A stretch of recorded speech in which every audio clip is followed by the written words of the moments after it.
vous accueille sur le centre de réception et pressurage en pleine vendange. Bon, un vigneron par nature, il n'est jamais satisfait, quoi. C'est jamais, les raisins ne sont jamais à son idée, c'est jamais parfait, quoi. On voudrait que ce soit toujours mieux, quoi. Si vous sabrez un crément ou un magnum de crément, si vous sabrez ça, c'est parce qu'on est déjà dans l'ambiance que tout va bien, quoi.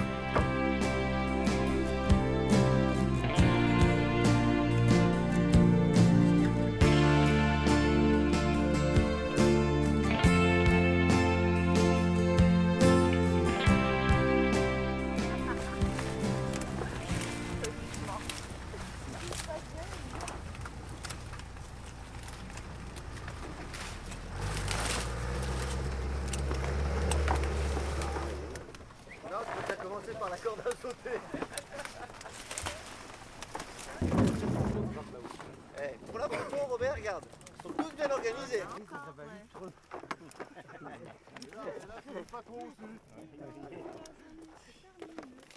Ils l'ont mis, lui. Voilà les gars, là. Impeccable, tout va bien. Bonjour monsieur. Bonjour. Alors, comment vous vous appelez? Bon, je vais chercher une vendangette alors. Vous avez un seau là pour moi tout ce qu'il faut. que je montre à un gars de 20 slots que les gars d'Irancy ça bosse bien quand même. Pour l'instant, les gars d'Irancy, j'en vois pas beaucoup. Ah bah regarde Robert quand Il y a même. que Robert, mais Dis donc toi. on oublie. Ah ouais, Alors, je vais me faire engueuler, je crois. voilà.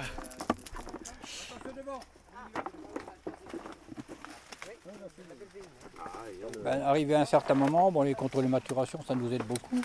Mais arrivé à un certain moment, on attend toujours le maximum des sucres et puis le minimum d'acidité. Mais à partir d'un moment, quand tout est arrivé, quand tout est stabilisé, que les sucres ne montent plus, que l'acidité ne descend plus, là il faut y aller, il faut rentrer le maximum dans le minimum de temps. Mais toujours pareil, on sait à peu près, par rapport à certaines vignes, il y en a certaines qui sont en avant, d'autres qui sont moins en avant, d'autres qui sont bien chargées, d'autres moins chargées. Donc on fait en fonction de ça, on fait dans l'ordre en finissant par les plus tardives, quoi, par exemple.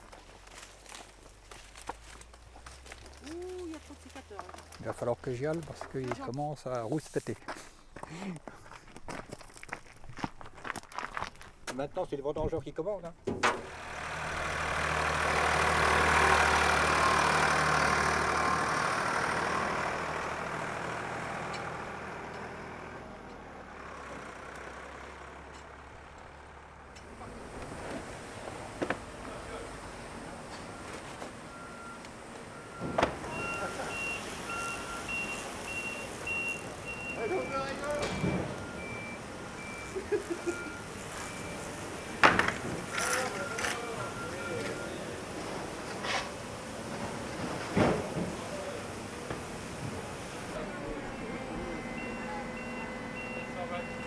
Donc ce que nous sommes en train de recevoir vient d'arriver, il était cueilli dans l'après-midi, donc il va arriver ici maintenant entre 18h et 21h. Les abeilles, ça tout simplement veut dire que les bacs étant percés, le jus coule par terre et les abeilles ne viennent que sur du sucre, hein, très rarement sur du vinaigre. Donc c'est un signe très très intéressant pour nous, ça veut dire que nous sommes effectivement à maturité. Donc le premier travail consiste à réceptionner chaque producteur qui est identifié. Tout ce tri sélectif est très très important pour la suite des opérations puisque nous sommes dans une méthode traditionnelle basée sur l'assemblage et donc tout est trié au départ pour pouvoir ensuite regrouper les cuvées.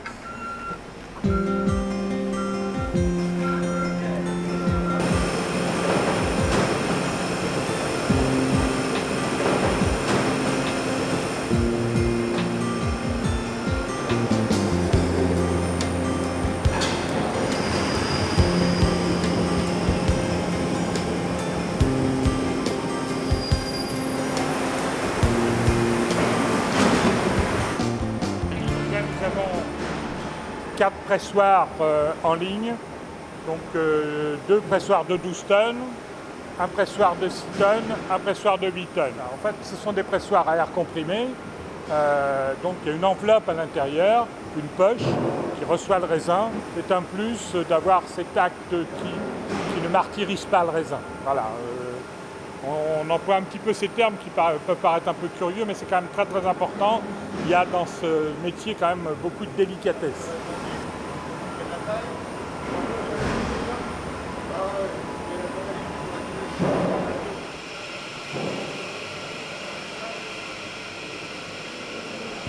Donc là nous sommes dans la réception des jus avec des ustensiles qui sont très très importants, qu'on appelle des belons.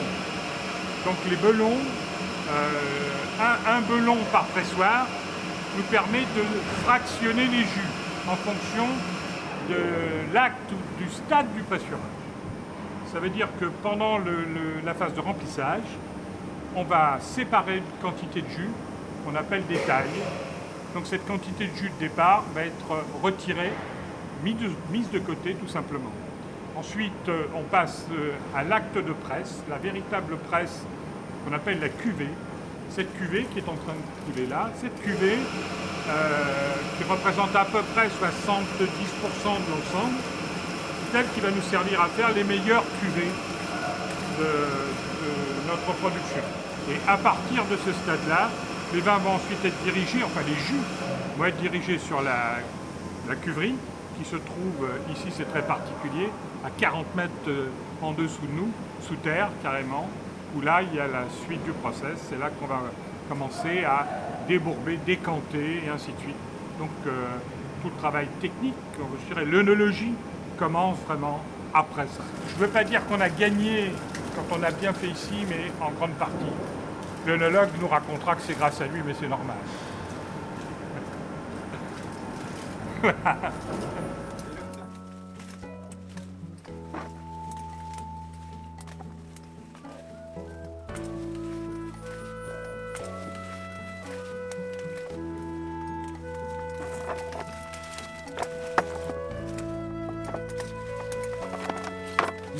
Ici, je me rappelle quand j'étais gamin, c'était une vigne de mon grand-père paternel, qui a été arrachée, recultivée, replantée, c'est moi qui l'ai replantée.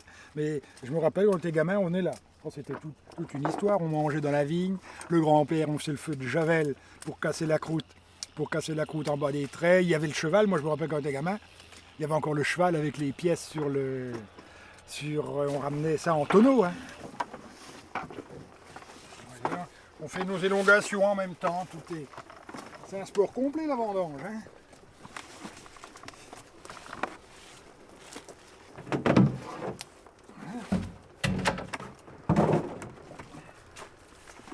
Voilà. Ici, si on veut, il y a Chitry. À 4 km en bas, Saint-Brie-le-Vineux. De ce côté-ci, Irancy, à 7 km à vol d'oiseau, hein, Irancy. Et Coulanges-la-Vineuse, qui est de l'autre côté de la rivière, qui est à 10-12 km à vol d'oiseau. C'est les principaux, c'est les villages du départ. Les deux principaux, c'est le Pinot Noir, pour 75%, et on va dire 70% en gros, quoi. Et puis en gros 30% les raisins blancs chardonnay. Bah, c'est les deux cépages bourguignons principaux. Hein.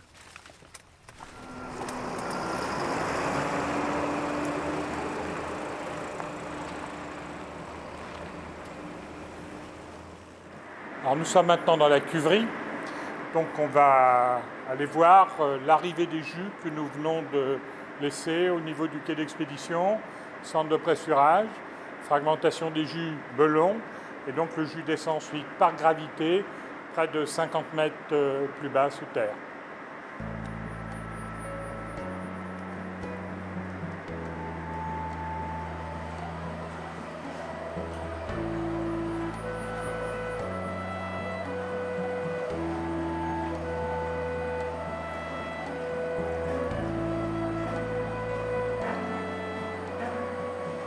La dégustation des jus est quand même très très importante. On va sentir dans un jus le fruit naturel du raisin. Si ça sent bon au départ, ça va sentir bon jusqu'à la fin. C'est quand même très très important.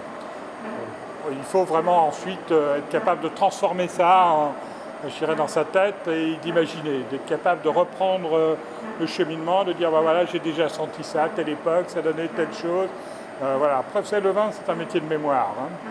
Donc on met ça dans une petite case et on est capable de dire, mais tiens, en 2000, on avait la même chose. C'est ça Le métier, c'est vraiment ça. Moi, je sens des choses intéressantes. Voilà. À ce stade-là, c'est juste, mais ça va être intéressant.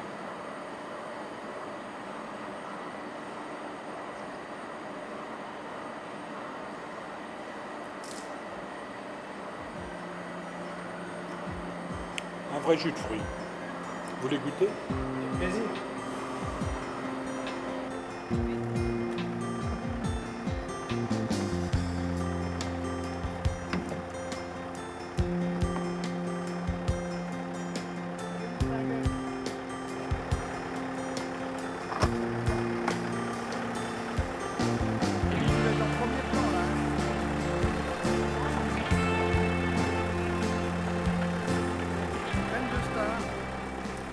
Le crément de Bailly ressort souvent dans les concours, vous le retrouvez sur les journaux spécialisés, les guides et ainsi de suite. Et les gens qui ont goûté nos créments, des fois on envoie une bouteille comme ça en échantillon, et bah ça fait ses petits. Hein. Et si on en fait 4 millions de bouteilles, je crois à peu près 4 millions de bouteilles sorties de Bailly, bah c'est parce qu'en quelque part, eh bien, il y a le produit là, quoi. Rapport qualité-prix. Vous avez fait une grosse journée. Un copain qui passe comme ça à l'imprévu, vous avez une bouteille de crément au frigo, parce qu'il faut tout le temps en avoir une au frigo, hein. Et des fois ça ne suffit pas, et ben, je vous garantis qu'on se régale. Hein. Hein, bien frais. Hein. C'est là que c'est les meilleures occasions des fois, pof. Et ça se boit avec quoi alors? Ça peut se boire comme ça en apéro et sinon c'est... Bon, ça se boit les trois quarts. Bon, moi, celui que je reprends, c'est plutôt du brut. On leur boit en apéro, mais ça va avec les entrées, ça va avec des amuse-gueules, ça peut aller avec des poissons, ça peut aller avec beaucoup de choses en guise de vin blanc. On peut manger même des viandes blanches avec le crément, et puis après les desserts et ainsi de suite. Hein. Ah, ouais. Ça peut se boire tout le temps quoi. Ça peut se boire tout le temps. Ça peut se boire tout le temps. Ah, c'est le message à faire passer un peu à tout Ça le peut se monde. boire tout le temps. Puisque vous avez des cuvées de blanc sec, vous avez des cuvées de blanc un petit peu moins sec, on a des cuvées un peu plus demi-sec, on a des cuvées vraiment dessert. Donc il y en a pour toute la nuit, hein. Toute la journée, toute la nuit. On peut passer un bon week-end quoi. À boire que du crément jour Que et du nuit. crément, que du crément. Et ça fait pas mal à la tête. Hein. Les gens disent ça fait mal à la tête. Mais non, ça fait pas. Ça fait mal à la tête si vous prenez le bouchon dans la tête, mais sinon, hein. Comment?